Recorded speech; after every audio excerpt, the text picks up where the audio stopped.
Dans le dernier épisode, le médecin Tommy Fonville supervisait une intervention de ses collègues bernois de Rega 3.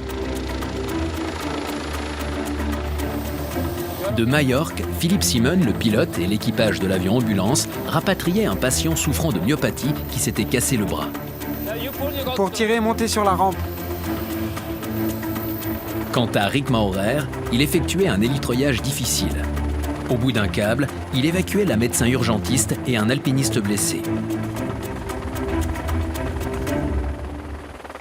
Après un atterrissage intermédiaire pour prendre à bord le patient, Roméo Tango décolle en direction de l'hôpital. Tu n'as pas eu de problème dans cette paroi? C'était vraiment raide. Oui, vraiment. C'est ce que je me suis dit. C'est pas pour moi. Je suis contente d'arriver au bout. Oui, je comprends. On va bientôt rentrer à la base, d'accord? Après un sauvetage au Risley Horn, passablement éprouvant pour l'équipage de la Rega, l'hélicoptère arrive à l'hôpital d'Interlaken. J'ai toujours mal. Oui. Le patient est assommé par les antidouleurs. Victime d'une chute de pierre, il a dévissé de 20 mètres. Sa jambe est en miettes. Comment ça va? Comment? J'aimerais dormir. Vous aimeriez dormir, mais vous êtes déjà presque endormi. On va vous transférer dans un lit, vous n'avez rien à faire.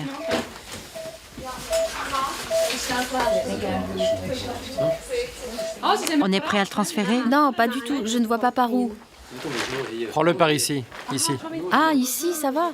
Avec la couverture. À 3, on le transfère. C'est bon? 1, 2, 3. Il faut le descendre un peu. Vous êtes encore avec nous? Vous pourriez ouvrir les yeux? Et la douleur? Mieux, n'est-ce pas? Oui. Ça a été un sauvetage palpitant, parce que c'était en haute montagne. Le patient se trouvait dans un endroit très escarpé. C'était difficile de lui octroyer les premiers soins. Il a d'abord fallu l'extraire. Et il se trouve que je ne suis pas une fan de haute montagne. Finalement, à part une fracture multiple à une jambe, l'alpiniste n'a pas de blessure grave. Merci beaucoup. Je vous souhaite bonne chance pour la suite. Philippe Simon se trouve à l'aérodrome de Dubendorf en tant que chef de projet. Il est responsable de l'acquisition de 3 nouveaux avions ambulances pour la somme de 130 millions de francs. Des spécialistes étudient ici en détail l'aménagement médical des futurs avions. Ils sont dans une reconstitution grandeur nature. On voulait s'assurer d'avoir suffisamment de marge de manœuvre quand on arrive ici avec un patient couché. Par exemple, dans cet angle, on a prévu plusieurs modifications pour gagner de la place. Là, on a supprimé une partie.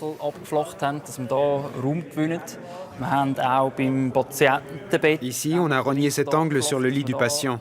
L'idée est d'utiliser au mieux l'espace disponible. Pour ce type d'avion, le grand défi, c'est le poids. Il faut savoir qu'un avion est toujours trop lourd. Plus un avion est léger, plus il a d'autonomie. Notre avion est une station de soins intensifs volante. Ça signifie qu'il y a des équipements médicaux très lourds. On doit donc surveiller le poids global de l'avion. On a l'œil, car il ne faudrait pas qu'on soit tout à coup trop lourd et qu'on se retrouve avec des restrictions opérationnelles. L'accessibilité à l'avion a été déterminante dans le processus de choix. En tout, la Rega a analysé 64 modèles d'avions. La rampe d'accès sera améliorée. Oui, c'est agréable. Mais j'aimerais encore savoir une chose. Quand on la sortait, l'ancienne rampe pesait environ 30 kilos. Pourriez-vous estimer le poids de la nouvelle rampe pour celui qui devra la déployer?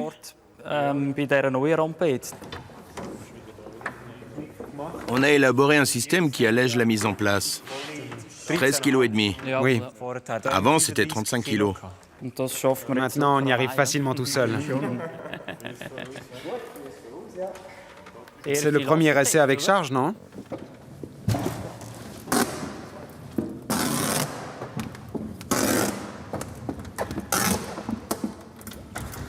Après des années de discussions sur tous les détails des nouveaux avions, Philippe Simon voit le projet se concrétiser.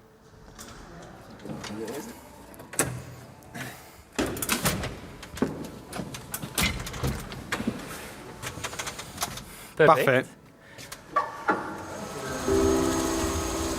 Après le sauvetage de l'alpiniste, l'équipage de Rega 10 est de retour à sa base à Wilderswil, près d'Interlaken.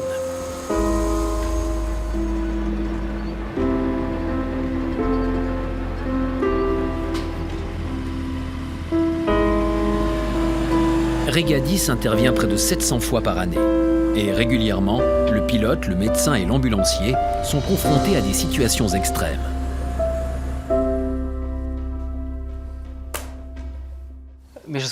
On est une petite équipe ensemble dans les airs. Il est impossible de s'arrêter. On doit pouvoir compter les uns sur les autres. C'est ce qui nous soude.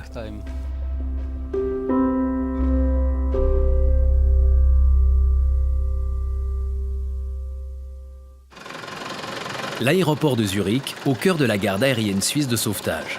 Le centre Rega, avec ses hangars et ses centrales d'intervention. Un appel d'urgence en provenance du Nisen. Garde aérienne de sauvetage Gitikun. Bonjour, monsieur Tede. Vous êtes épuisé, oui. Oui, oui. Mais vous n'êtes pas blessé, c'est bien ça. Vous avez un téléphone portable qui vous permettrait de lire des coordonnées? Y a-t-il des rochers autour de vous? Vous étiez sur un sentier de randonnée. J'ai une idée de l'endroit où vous pourriez vous trouver. Le sentier de randonnée que vous vouliez prendre descendait en zigzag? Ce n'était donc pas un chemin. Je crois savoir où vous êtes, monsieur Tede. Je crois savoir où vous êtes. Vous êtes là, dans le couloir. En tout cas, restez impérativement là où vous êtes en ce moment. Exactement, parce que là, vous avez du réseau. Tout à fait. Merci à vous. Au revoir, monsieur Tede. Rega 10, intervention primaire, une évacuation sur le Nisen. Je pense que ce sera un élytroyage. Je mets un SSH du SAS en stand-by. Répondez. C'est exact. Terminé. Les SSH du SAS sont des guides de montagne du secours alpin suisse spécialement formés au sauvetage héliporté. Ces spécialistes soutiennent les équipages de la Rega lors d'interventions difficiles en montagne. C'est quoi cette évacuation sur le Nisen? Quelqu'un qui s'est perdu? Oh, il y a pas mal de textes. Bloqué, arrivé du Nisen, s'est perdu sur un sentier de randonnée, est toujours descendu, très escarpé au-dessus, épuisé, voie Vimis, dans un couloir, à gauche et à droite, il y a de la forêt, cascade devant lui, pull bleu-vert. Je pense que c'est par là, à droite, dans cette zone. J'avance encore un peu. Les coordonnées sont exactes? Il n'a pas réussi à expliquer où il se trouve. Je vois des traces de pas. Ok, où? Ah, il est là en bas. Comment il a fait pour arriver là? C'est incroyable. Ouais, mais t'as vu, il n'aurait pas continué longtemps. Il n'y a plus que des falaises à pic. On l'a trouvé. On va aller chercher Mario à Frutigen. Attends, on va quand même lui faire signe qu'on l'a vu. Bien reçu. Vous l'avez trouvé et vous allez chercher Mario à Frutigen. À Frutigen, ce guide spécialiste du sauvetage héliporté est de piquet aujourd'hui. Il les attend déjà. Monsieur Tede, c'est Gitikun de la Rega, bonjour. L'hélicoptère sera là dans environ 5 minutes. Les sauveteurs vont probablement vous élytroyer avec un câble. Entendu? Formidable. Merci, au revoir, monsieur Tede. Quelques bureaux plus loin, une commission de la direction prépare l'avenir de la Rega. La discussion porte sur les nouveaux avions ambulances. Comme je vous le disais à la fin du mois de mai, nous avons mené des négociations serrées avec Bombardier pour l'installation d'un système VLAN dans cet avion. Philippe Simon propose que ces avions soient reliés à la centrale. Le nouveau réseau sans fil local permettrait d'envoyer des données médicales directement à la centrale à Zurich. Cette proposition semble faire l'unanimité entre le directeur général, le responsable des pilotes et le responsable médical. La Rega veut innover et n'hésite donc pas à investir. C'est une constante à la Rega. Innover, se remettre en question pour développer de nouvelles méthodes de sauvetage et acquérir du matériel de pointe pour mieux servir nos patients en Suisse et à l'étranger. On veut garder cet esprit de pionnier et d'entrepreneur. En ce moment, on a des projets en cours pour un montant d'environ 200 millions de francs.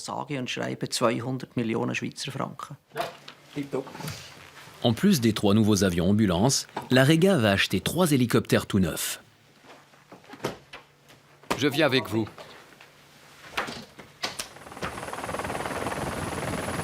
L'hélicoptère Romeo Tango est de retour sur le Niesen après être allé chercher le guide spécialiste du sauvetage héliporté. C'est lui qui préparera l'évacuation du randonneur épuisé, perdu dans une pente très escarpée. Prêt à descendre. On dévie sur la gauche. Oui. Tu vois l'endroit? Oui, je le vois. Contact.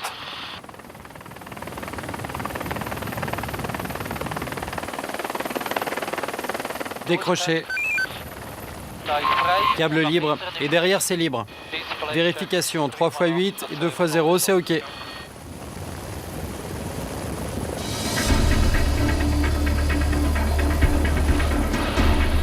Le câble est accroché, tu peux monter.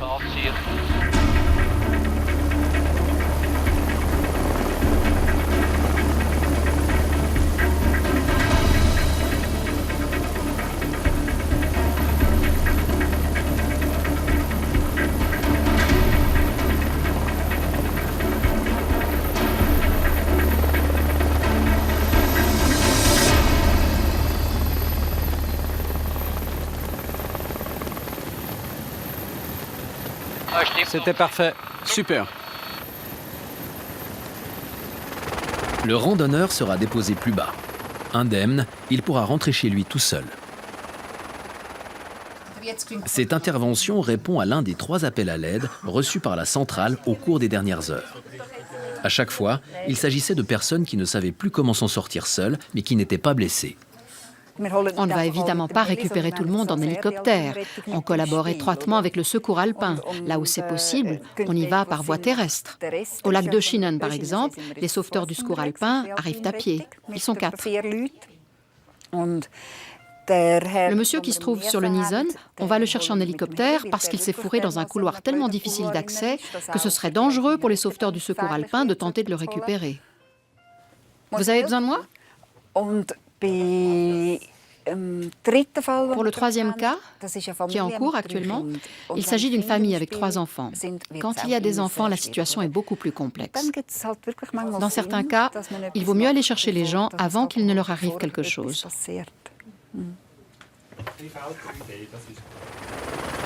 Les sauveteurs de Rega 10 sont de retour à la base. Pour l'équipage, ça n'est pas toujours évident d'aller récupérer des inconscients qui se mettent eux-mêmes en danger. Oui, ça me travaille. Certaines personnes nous appellent, une fois parties en montagne par mauvais temps, ou juste comme ça, parce qu'elles se disaient « Qu'importe, j'ai un téléphone portable. Si jamais, je n'aurai qu'à composer le 1414 et on viendra me chercher. » Je ne peux pas me mettre à leur place. Je ne sais pas comment ces gens fonctionnent et je ne veux pas le savoir. Quoi qu'il en soit, on y va parce qu'on a une croix rouge sur l'hélicoptère. Cette croix rouge implique qu'on va chercher tout le monde, quelle que soit la situation dans laquelle une personne se trouve, pour essayer de l'aider. C'est le principe sur lequel je m'appuie. Et j'essaie de ne pas me demander comment cette personne a bien pu faire pour se retrouver dans une telle situation. Voilà 35 ans que la garde aérienne suisse est membre de la Croix-Rouge suisse. Nous retrouvons Philippe Simon en uniforme.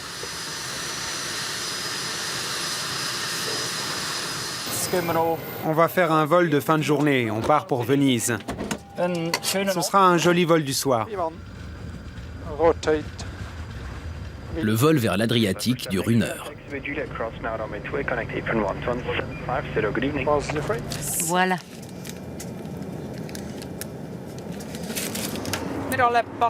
On va chercher un patient qui a failli se noyer et qui a pu être réanimé. Il a été hospitalisé au service des soins intensifs où il a été mis sous ventilation. On vient de lui enlever le tube de respiration artificielle. Il est suffisamment stable pour être rapatrié.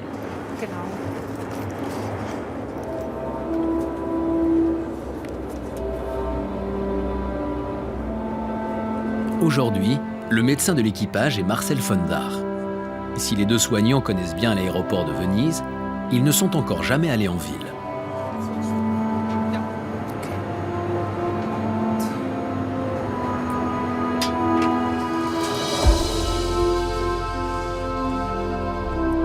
Quelle belle vue!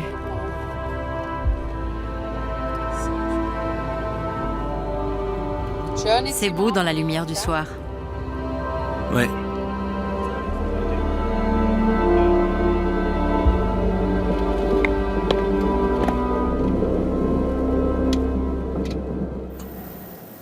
Tu as pris le kit d'urgence oxygène, n'est-ce pas?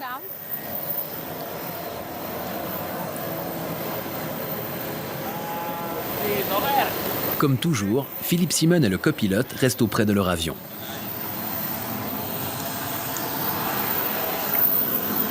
Cool tes lunettes de soleil.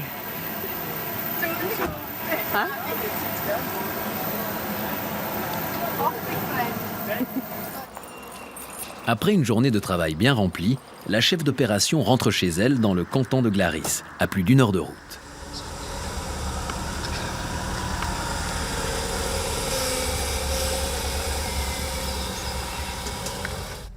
Schweigend saßen sie eine Zeit lang beisammen. Dann stand Bernie auf. Er ging zur Tür, als wollte er sich auf den Heimweg machen, überlegte sich dann aber anders.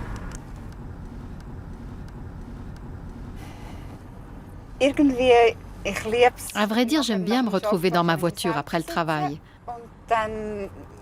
J'écoute la radio, mais j'aime surtout les audiolivres parce qu'ils me permettent de me plonger très vite dans une autre histoire. Alors je suis dans un autre monde, je roule et le temps d'arriver à la maison, j'ai pris de la distance avec tout le reste. Als Bernie ihr Zögern spürte, sagte er: Heirate mich, Ethel. Ich liebe dich. Ich werde mein Leben darauf verwenden, dich glücklich zu machen.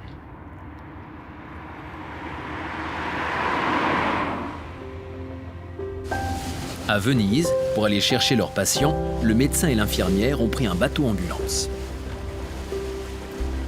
Viens, on rejoue la scène du Titanic. Du Titanic? La plus haute, la plus pointue, c'est Saint-Marc. Oui, exactement. La tour carrée.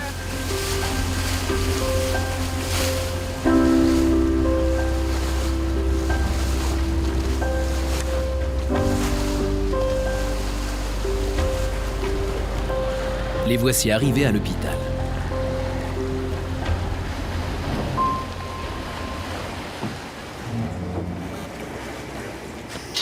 Tu as vu les urgences? C'est cool. Parfait. On y va? Oui. Oui. J'espère que cette fois, on va trouver le patient. Oui, pas comme la dernière fois. Sinon, on continue notre croisière en bateau. Oui.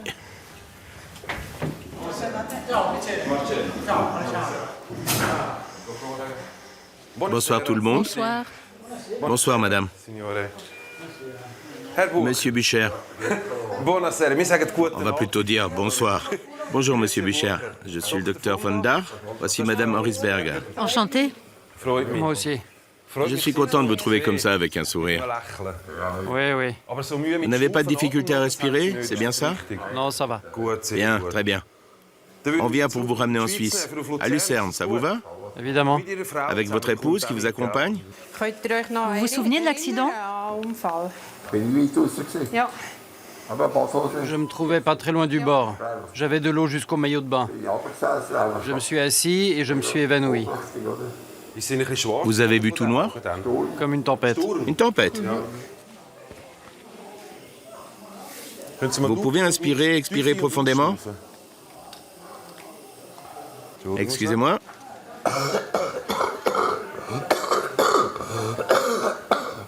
Il y a encore un peu de mucus dans la partie arrière de votre poumon. Ce n'est pas grave du tout, c'est parfaitement normal. Ce n'est pas une pneumonie. Vous n'avez pas eu de fièvre. Et les tests sanguins indiquent que vous n'avez pas de pneumonie. C'est une très bonne nouvelle. C'est bon? Oui, c'est bon, c'est super. Alors on est bientôt prêt. Oui. Canton de Glaris. Gitikun est arrivée chez elle. Elle vit dans la même maison que sa mère avec 2 chats, non loin de chez son compagnon.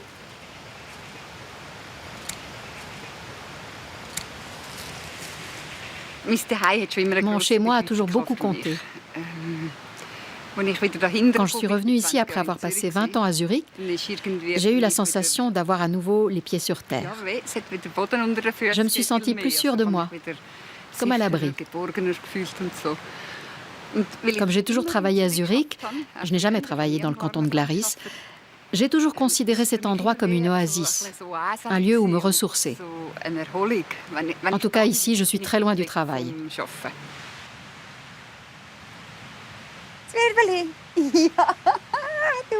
Salut toi, tu es un adorable petit chat. Oui, tu es adorable.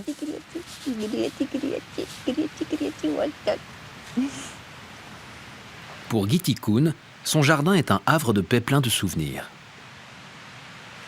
C'est un peu comme mon royaume.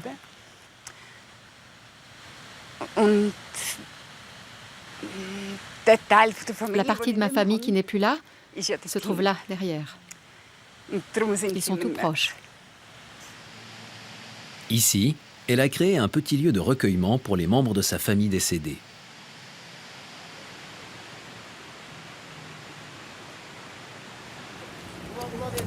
À Venise, l'équipage de la Rega et le patient sont prêts pour le voyage du retour. La fille du couple prend congé de ses parents. Elle était en vacances avec eux et rentrera plus tard.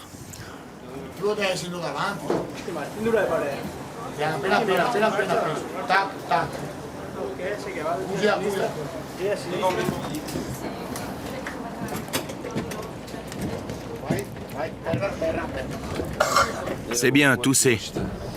Je vais me servir de cette civière comme pied de perfusion. Vous voulez que je vous surélève un peu la tête? Qu'en dites-vous? Non, ça va. Ça va comme ça.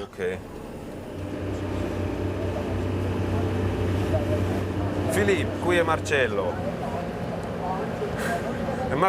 Écoute, on vient de quitter l'hôpital. On y sera bien à la demi, comme prévu. Si tout se passe bien. Oui, c'est ce qui me semble vu d'ici. Je vais enclencher l'appareil de mesure automatique de la pression. Ce sera toutes les 10 minutes. Yvonne, viens voir à l'extérieur, s'il te plaît. Voilà. Oh, c'est beau. Quelle belle ville. Il faut que je prenne un peu l'air.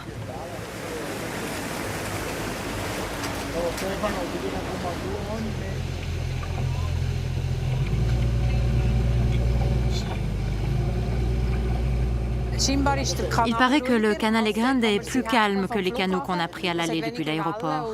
Il y a moins de vagues et c'est sûrement plus agréable pour le patient. Je ne sais pas s'il passe toujours par là. Pour moi, c'est parfait. Pour Madame Bucher aussi. C'est génial de pouvoir jeter un petit coup d'œil sur la ville, malgré tout ce qui est arrivé. Malgré tout, oui. Oui. Après le choc qu'on a eu.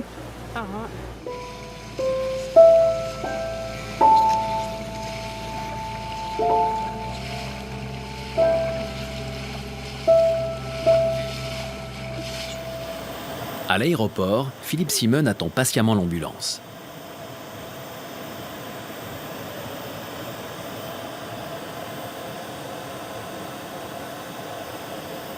Marcel, c'est Philippe. Je voulais juste savoir si vous aviez des nouvelles. Très bien, formidable, on est prêt. À tout à l'heure, merci. Salut Marcel. Enfin, le patient et l'équipage arrivent. L'ambulance a dû faire des détours et le trajet a duré 1 heure au lieu des 15 minutes prévues. Il ne trouvait pas l'aéroport. Je peux sortir quelque chose? Peut-être la valise. C'est Robbie qui vient de la prendre. Ah, super.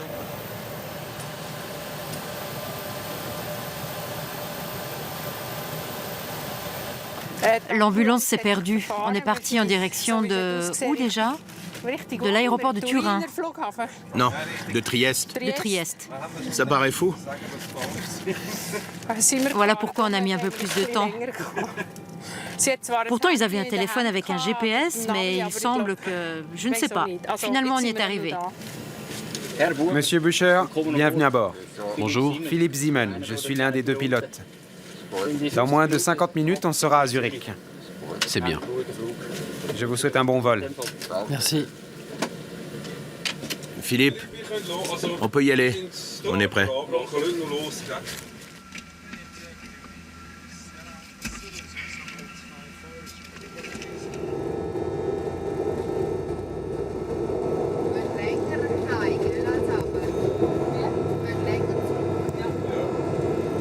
L'épouse du patient est encore sous le choc. C'était terrible de ne pas savoir comment les choses allaient tourner.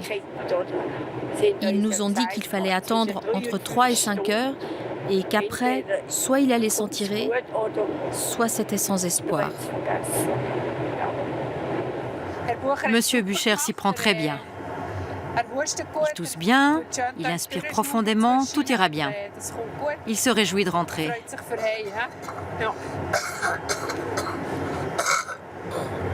Super, monsieur Bücher. Être en vol jour et nuit, ne connaître ses missions que peu de temps à l'avance, aucun jour ne ressemble au précédent. Philippe Simon estime avoir trouvé le métier de ses rêves. La Rega n'a jamais été mon objectif, parce que je ne savais même pas que la Rega avait des avions. C'est un hasard que j'ai postulé à la Rega. J'étais à Moscou où j'ai travaillé pendant une année quand j'ai eu vent de l'annonce. Les choses se sont encore mieux passées que ce que j'imaginais. Aujourd'hui, je suis assis sur le siège de gauche en tant que commandant de bord d'un Challenger 604. Je suis aussi chef de projet. J'ai l'honneur de diriger un projet de 130 millions de francs avec une équipe formidable. Je ne pourrais pas rêver mieux.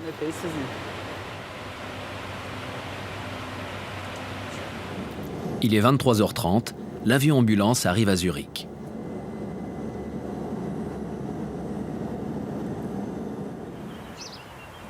Base de la Rega à Wilderswil. Oui, c'est Rick. Bonjour, Madame Sachs. Et qu'est-ce qu'elle a? Et qu'est-ce qu'il ou elle a? Oh, ok. Bon, c'est sur le Napf, au nord du Napf. À l'ouest? Oui, on l'a, la cabane d'Oberlus, je l'ai.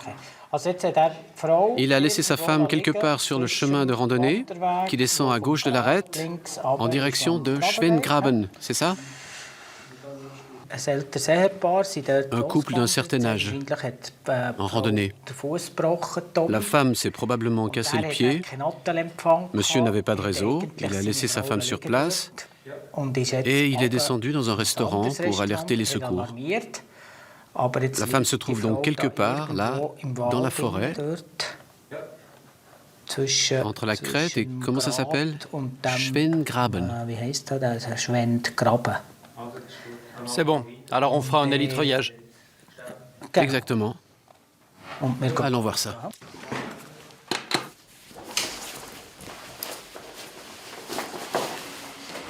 Marco, tu peux vérifier? Le médecin Tommy Fonville fait contrôler son baudrier. C'est bon.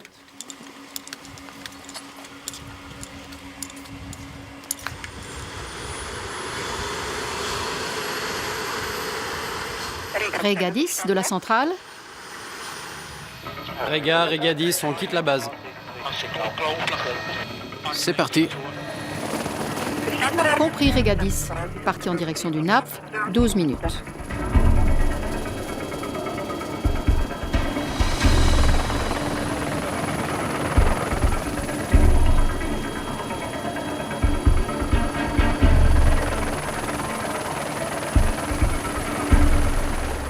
C'est probablement celle-ci, la cabane Luce. Oui, il y a des voitures garées. Et de l'autre côté, on voit le sentier de randonnée. C'est le sentier de randonnée où ils sont descendus. Ils sont descendus derrière, non? Non, de ce côté. Quelque part, le sentier descend à gauche dans la forêt. En fait, je devrais te déposer au croisement. Tu penses à ce croisement là en bas à droite? Non, ça doit être plus bas, un peu plus loin. Je vais à l'arrière. Je verrai sans doute mieux. Non, j'ai perdu le sentier. Ça va être difficile. Là, vers la clairière, on voit à nouveau le sentier.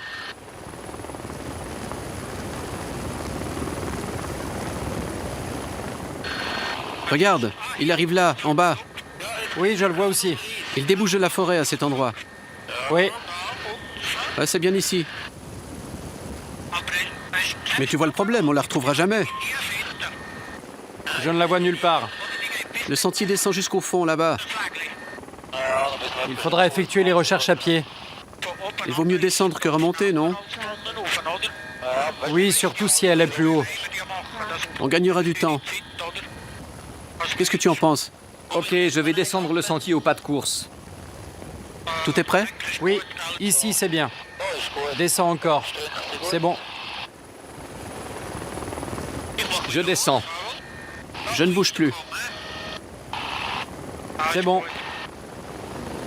Le médecin part au pas de course à la recherche de la femme accidentée.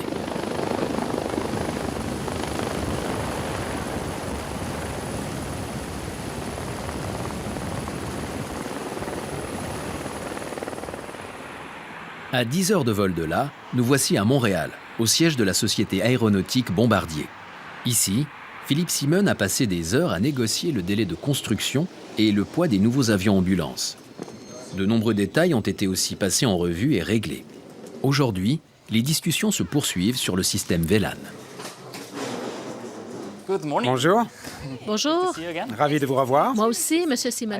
Il pourra enfin voir l'un des avions en construction.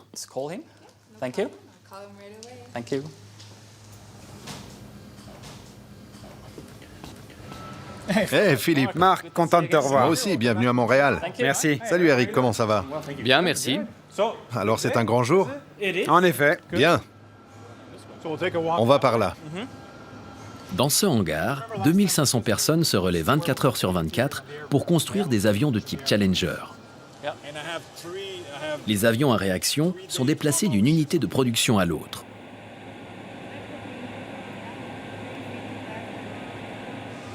Votre avion est là-bas, sur cette plateforme.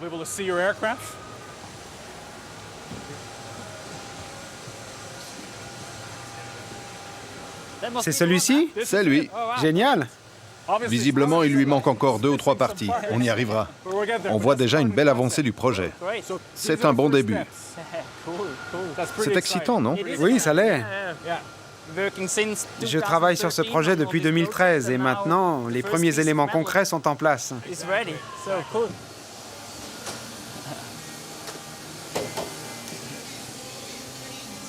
Je suis le premier à toucher le nouveau jet de la Rega. Oui. Génial. C'est impressionnant. Dans quelques mois, cet avion sera certifié apte à voler. Le constructeur le fera voler jusqu'à Toronto en décembre. C'est donc bientôt. Alors on se rend compte de l'effort qui est fourni ici jour et nuit pour arriver à monter un tel avion dans les délais, pour qu'il soit certifié apte à voler. Impressionnant.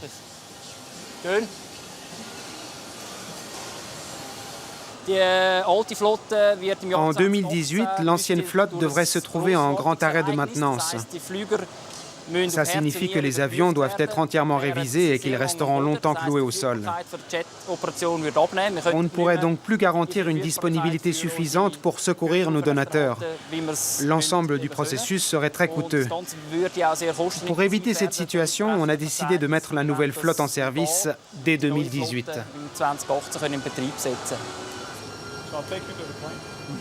Une petite visite dans le cockpit témoin. Franck, vous avez déjà rencontré Philippe? Bonjour Philippe. Ravi de vous revoir. Moi aussi. Magnifique.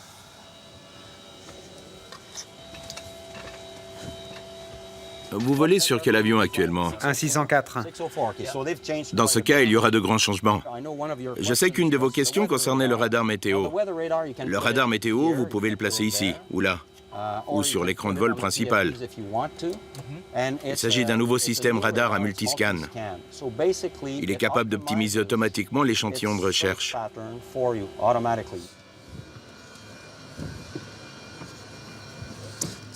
Très joli cockpit, nettement moins de boutons, moins d'écran, les données sont plus accessibles, c'est nettement plus ergonomique. Sur le plan des capteurs, avec ce type d'avion, on pourra faire des approches qu'on ne peut pas effectuer avec les avions de l'ancienne flotte. Ça fait plaisir de voir ça. Philippe Simon espère que le moment venu, il pourra piloter lui-même un des appareils pour l'emmener en Suisse. Retour dans la région du Napf, où le médecin a trouvé la patiente. Sur une échelle de 1 à 10, comment vous estimez la douleur au repos? 0, c'est pas de douleur du tout, et 10, très fort.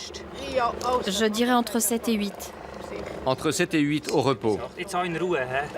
Oui, c'est en bas vers l'os que ça fait mal. Au niveau de l'os? Oui, c'est très douloureux. D'accord. Quand j'attendais, ça allait mieux, mais dès que j'ai remué les orteils, c'est reparti. Ça fait des lancers. Exactement. On peut se poser, Tommy? Oui, j'en ai au moins pour 10 minutes. On descendait lentement, pas à pas, mais j'ai posé mon pied dans une rigole. J'ai rien pu faire. Il s'est tordu. Oh là là. On va immobiliser la jambe.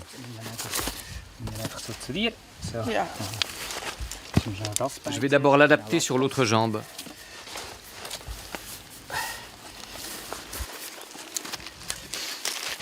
Passons à celle-ci. Ça fait mal? Oui. Posez-la. Détendez-vous. Ça va? Là, je ne fais rien. Ça fait plus mal qu'avant? Oui. Maintenant que c'est ouvert, oui. Depuis que c'est en place? On va attendre un peu. Respirez, détendez-vous. Oui, j'essaie. Vous essayez?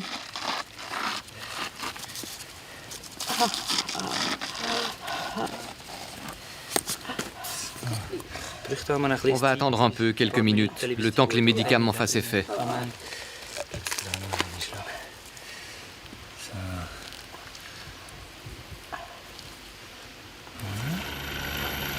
L'hélicoptère s'envole pour l'hélitreuillage. Tu veux que je te passe le treuil? Oui, passe-le-moi. En haut, ils doivent faire attention à ne pas trop agiter les branches d'arbres pour qu'ils puissent encore voir quelque chose. Ici, le danger, c'est que des branches nous tombent dessus. Il faut qu'on soit vigilant. Tommy, on est prêt.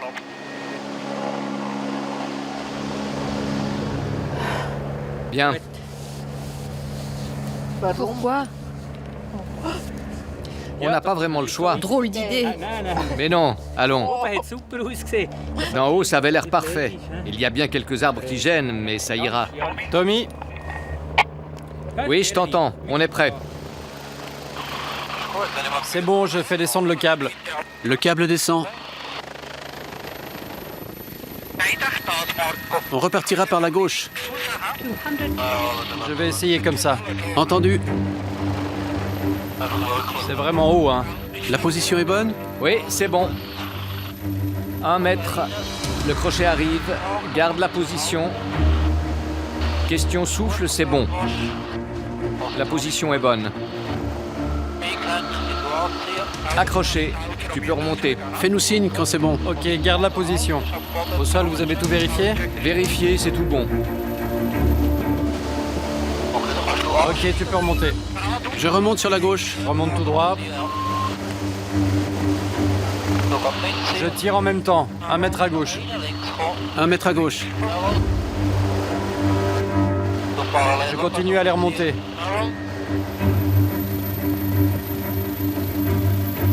On a dépassé les arbres. On a passé? Oui, on a passé. Il n'y a plus d'obstacles. Plus d'obstacles. Tu peux repartir en avant. C'était super. Génial.